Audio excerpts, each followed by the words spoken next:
Man, first half, yikes, kind of sucked. To put it lightly. Yeah, so I don't know. We were very excited. Starters, or some starters, the way Kenny Mack's interest sounded, yeah, we were missing a few key guys. But I was really excited to see Jacoby Rossette, in that offense, see, what we were going to get. That was his first action in a preseason game. And I don't want to say I was disappointed. There wasn't like a ton of weapons out there. He was missing pretty much all the main offensive weapons for the most part. As number one receiver, number one running back, number two running back. Maybe his number three running back. Yeah. So, the first half was rough, to say it lightly. It was pretty rough. And it wasn't very buttoned up. We wanted to see clean, good football, low penalties. I don't think we saw any of that. No, it looked rough. And plus, Teller went out early. Yeah. We were worried about that because we didn't know what was going on at the time. We didn't look buttoned up, but, not to sound like a broken record, I'm not too worried about it. I'm worried about the regular season, what we look like with all our starters. Yeah. Yeah, so for me, it was disappointing, the offense. I mean, Rossette wanted to see a little bit more. I mean, it wasn't terrible. It wasn't terrible, but it just wasn't what you were hoping to see the first time he takes a field in a Browns uniform. But for me, it was the defense. And I know that a lot of the starters weren't out there, and that's all fine and dandy. But, Justin Fields, who, if I remember correctly, hasn't looked that great yet in the preseason. I mean, the first two games, I don't think he showed that he had made a huge leap from last year to this year. And then in this game, all of a sudden, he's out there. And I think I heard the stat, he was 13 of 13 from a clean pocket. Yeah. 3 touchdowns. He ended up 14 of 16. Yeah. So only 2 incompletions, 3 touchdowns. Looked damn near perfect out there. Looked like Ohio State, Justin Fields. Yeah, he did. And just a little concerning. But like I said, no starters, so I understand that. Yeah. I mean, watching the game, I felt like they were kind of picking on Greedy Williams. I felt like Greedy got exposed. Because those touchdowns weren't contested catch highlight reel touchdowns. It was kind of the dude was just I'm just open. standing out here. Please, nobody's here. Please, somebody throw me the ball. I'm just standing out here by myself. Yep. But, so I don't know. And then the pick I felt like was pretty bad. It was tough. It didn't look good. I didn't think we looked like we were really, even offensively, we didn't have any kind of front push. The running game didn't look good. Me and John were joking around. We're like, man, John Kelly looks great out there. And we looked at the stat line. It was 14 yards. And we were like, well, they must be delayed or something. He had just had a 9-yard run. Where's that at? And then we looked at it at the end, and it was still pretty bad. I think he had 2.4 yards. And that was when the offense had momentum. That was second half. Kind of not what I expected. I don't put a lot of stock in preseason. I feel like I've watched the Browns go 4-0 so many times and been like, man, we're going to be a dominant force this year, and then we can't win a game. Right. So I mean, it is what it is. I'm hoping that things kind of get cleaned up heading into, not this week, but next week, week 1 against our former quarterback. Which I'm pretty confident going into that game. I don't know. I've heard a lot of Browns fans getting nervous. I feel good about going into that game. We're going to have all of our starters, and I think we look pretty healthy heading into that. The talk regarding the Browns has been negative from everybody. Since March. So yes, it has. Yeah, it's natural that people are going to be a bit nervous. They haven't heard anything good, but we just got to go out there and show the world what we are. No, and that's why you got to listen to this podcast, because we're going to tell you guys the positive stuff about this, because, we just talked about the defense looking a little bit suspect in that game, but that was a lot of the backups. Yeah. Whenever we take the field against Baker Mayfield and the Carolina Panthers, it's going to be Denzel Ward out there in the secondary with Greg Newsome, was it MJ Emerson now, right? I mean, hey, I'm cool with that. Whatever he wants his name to be. Emerson's going to be out there. I mean, Greedy is essentially probably our fourth, cornerback, and then you're going to have JOK out there, and they're going to be roaming with the 2 safeties. JJ3 will be out there, and then you're going to have Miles and Clowney. It's going to be a different defense. Yeah. I'm heading into that game. I'm more nervous about just the interior defensive players. Because I don't know who we're really going to start until that day. I've heard, Jordan Elliott, I've heard Taven Bryan, but I'm I don't think Perrion Winfrey's ready.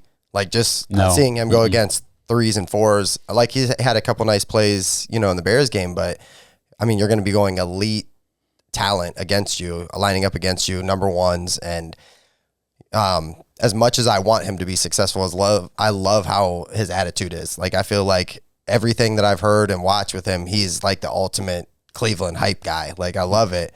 I just, I think there's some development that needs to happen there.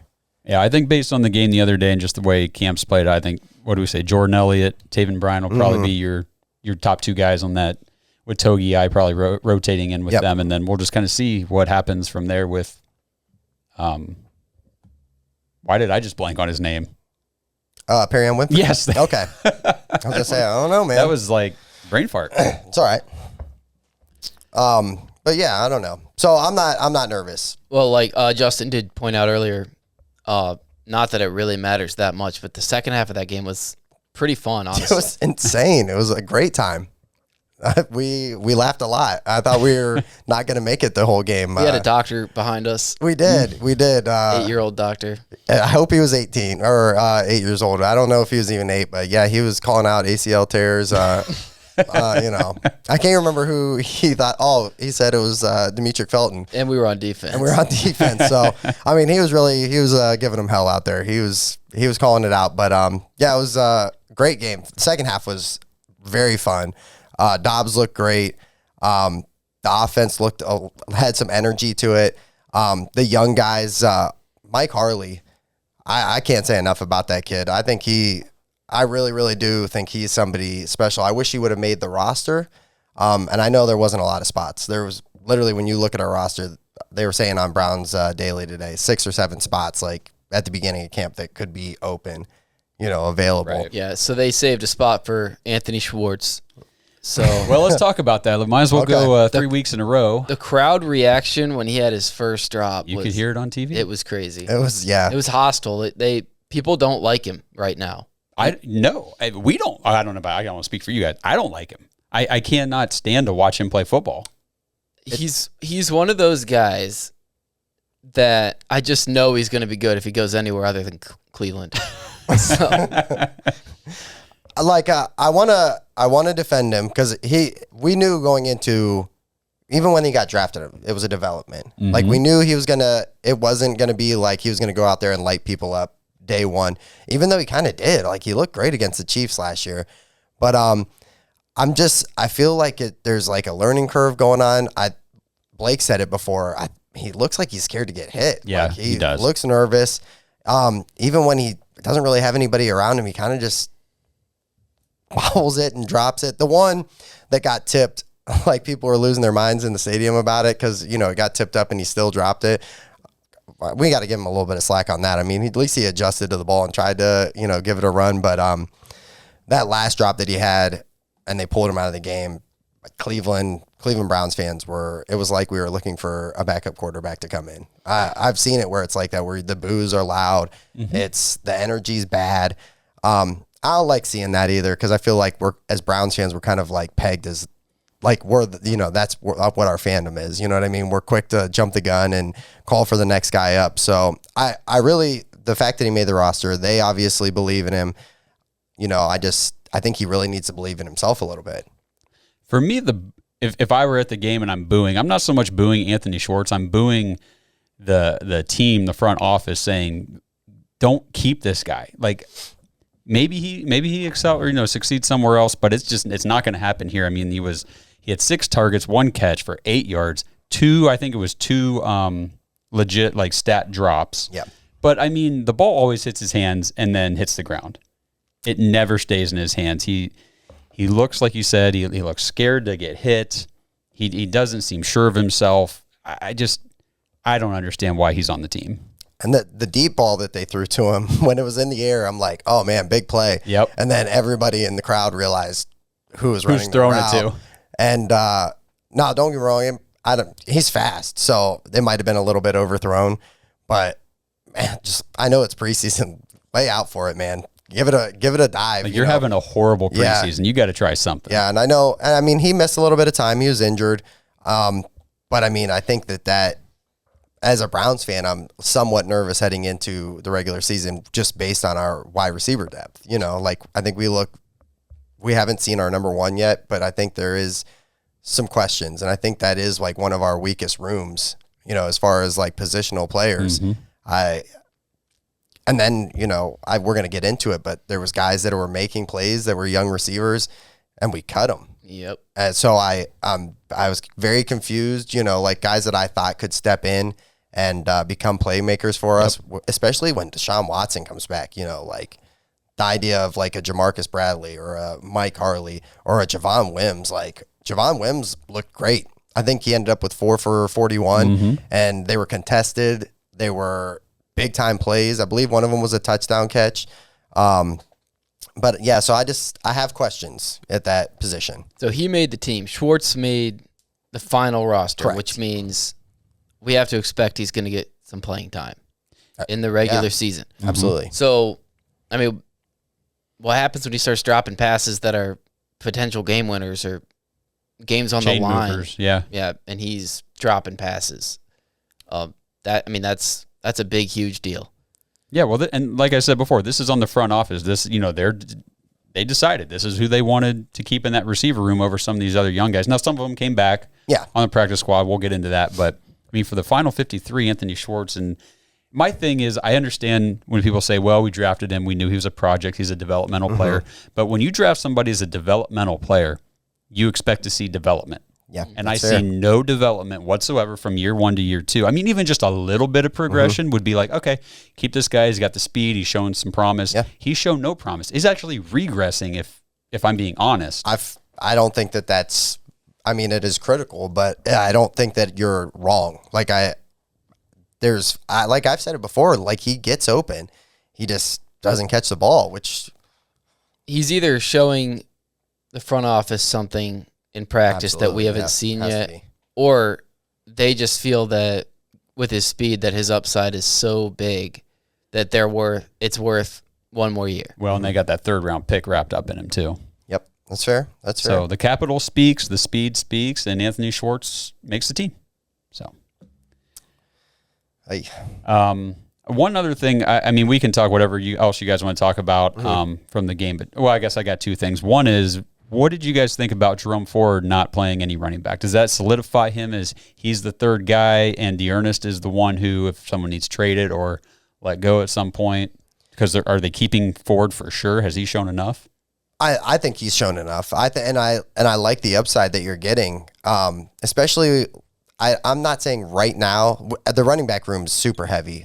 There's a lot of depth, and depth is good, especially when you're not going to have your real starting quarterback for 11 games. I think that we can't put enough emphasis on how good it's going to be to have Nick Chubb and Kareem Hunt and even D'Ernest Johnson and just rotate.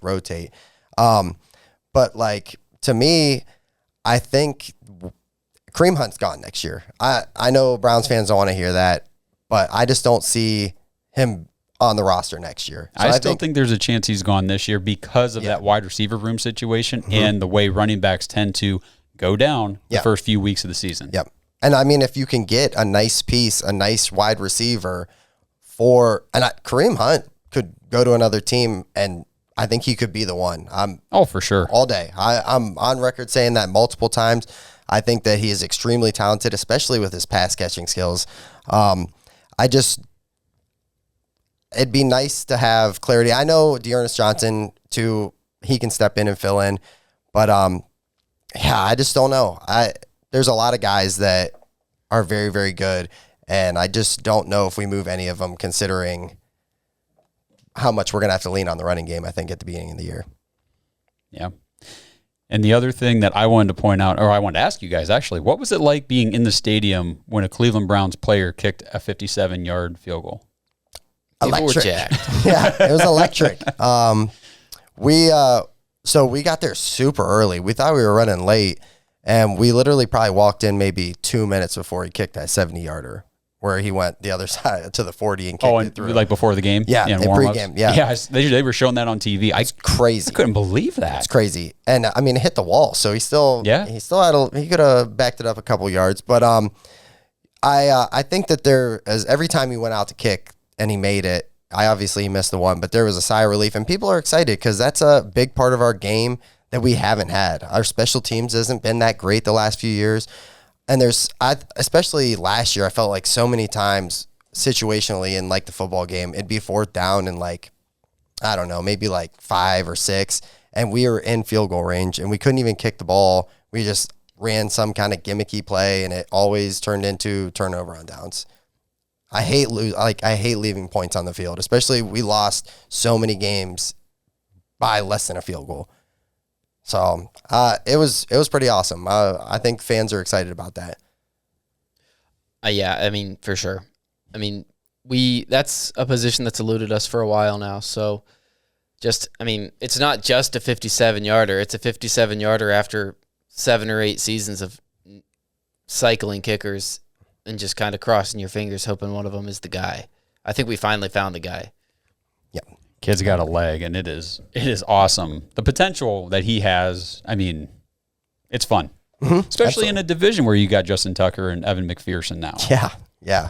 A couple other things you guys mentioned at the top of this discussion: penalties, 10 penalties for 75 yards. Got to knock off the penalties when the season starts. We can't be giving Baker or any of these other guys, especially these winnable games, easy first downs or yards down the field. That's got to stop.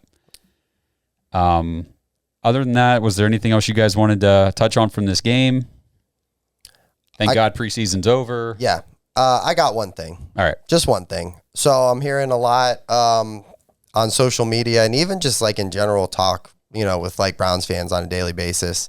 There's already kind of that motion and that energy that maybe we should be having Josh Dobbs as our starting quarterback instead of Jacoby Rossette. And don't get me wrong, man, I like Dobbs. That run that he had in, that place is super electric. Everybody was excited. The play was unreal. Like I thought for sure he got sacked at least twice, and then he turns it into like the most insane diving, play in the world. But like there's a reason that he's a 3rd string quarterback. And like I'm very okay. I think he's talented. I think he's a smart kid. He's super well spoken. But when the regular season starts, it's not going to be these like 3rd and 4th string guys. It's not going to be guys that probably aren't even on a roster today. So for me, Jacoby Rossette, and I've said before, I'm not super confident and I'm not super impressed with what he's done as far as his career to this point. But he's came in, he's been a starter multiple times. He's stepped in and proven that, whether it's good or bad, he can lead a football team.